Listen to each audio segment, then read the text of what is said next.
Paano makamit ang good life o maginhawang buhay? Paano nga ba? Dapat siguro ma-define muna natin ano ang qualification ng good life sa ating buhay. Dapat ba marami tayong hawak na pera? Dapat ba marami tayong sasakyan or property para masabi natin na we have lived a good life? Para sa akin, ang good life ay yung may peace of mind.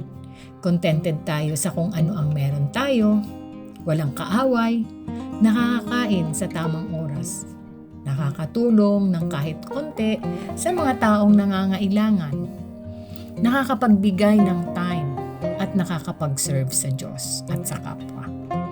Ang kayamanan ay hindi sukatan ng good life, bagkus peace of mind, worry-free, and contentment. At yan ay makakamtan lang natin pagpatuloy tayong magdadasal sa ating dakilang Ama sa langit. At siya lang ang may kakayanan na ipagkaloob sa atin ang komportable at maginhawang buhay. Makapamuhay sana tayo ng peaceful at stress-free araw-araw. Yan ang good life.